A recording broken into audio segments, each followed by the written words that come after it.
All right. Now, in order to prepare for argumentation, and particularly to learn about Toolman argumentation, I think we need to review other forms of argumentation that we've discussed this year.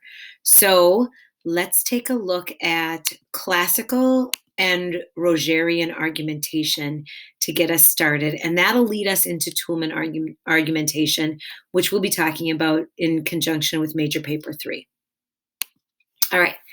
So we are going to be moving beyond the types of argumentation that we've already discussed in class, which is classical organization. And we're going to look at different ways that you can go ahead and do this: Rogerian argumentation and Toolman argumentation. So the first one, classical rhetoric, classic argumentation, is what we've been teaching you from the beginning of the year. It's called oppositional or antagonistic rhetoric because it's basically two parties trying to convince a neutral third party that their side is right.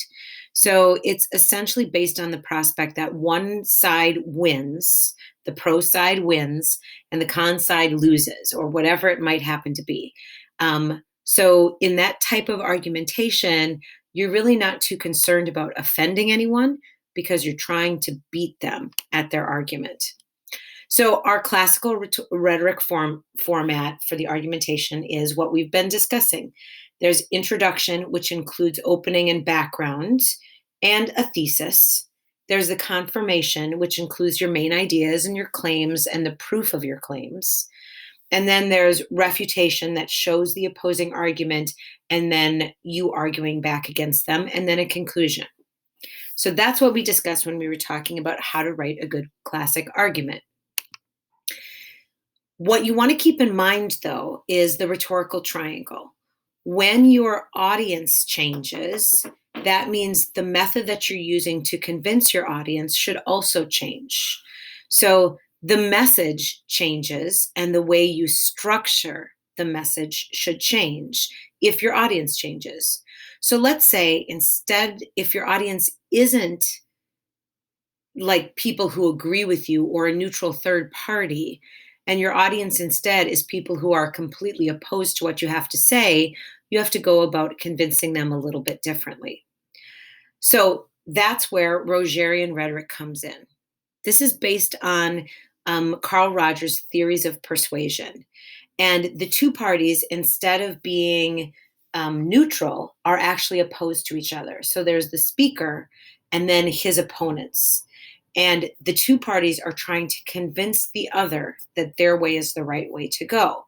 So the goal isn't to defeat the other party, but to convince them to look at your side of the issue. What that means is that you have to explain that you understand, give a fair and accurate accounting of your opponent's viewpoint before you start presenting your own. So the idea is that if you do that, it will lower your opponent's defenses and will allow them to actually listen to your arguments. If you think about it this way, if you believe really strongly in something and someone attempts to convince you that you are wrong, your first gut reaction is to fight back. Rogerian rhetoric tries to lower that instinct to fight back and defend your own point of view.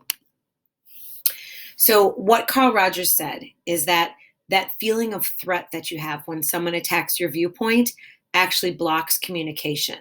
And strong statements of opinion actually increases threat. Biased language increases threat. So the way that you reduce threat is that you try to understand the other person's point of view and you show that you understand the other person's point of view. And that improves communication and establishes an atmosphere of trust. What Carl Rogers said was that each person can speak up for himself only after he has restated the ideas and feelings of the previous speaker to that speaker's satisfaction. So that's the rule for negotiation. So maybe you've seen like joking movies or something like that where people are sitting there and they're arguing with each other and they say something like, "What I hear you saying is," and then you repeat what the person just said, and then you explain, like your viewpoint. That is essentially Carl Rogers' rule for negotiation.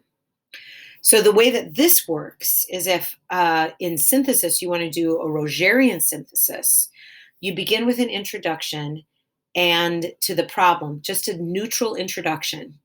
And then you introduce the opponent's side. You demonstrate that the opponent's position is understood by providing situations, contexts in which that position is valid. And then you present contexts or ideas of your own position and why that's valid. And then you end it basically by saying how the opponent's side could actually benefit from adopting the writer's side. Or you present a compromise where the two sides can work together to create something that works for both sides. That's the stages in Rogerian synthesis. How it looks like side by side. Classical outline, we've got the introduction. Rogerian, we have an introduction. Classical outline, we have a background which is neutral. Rogerian is a background which is neutral. In classical outline, we have our thesis comes in third, right after the background. But Rogerian, we give the opposing side first. What points of the opposing side are right or valid or true? Then we present our thesis. Whereas on the classical outline, we do our side first and then present the opposing side.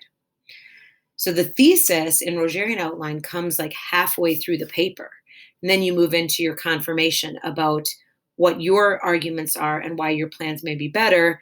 And then you either come to a compromise or attempt to convince the other party and then conclude.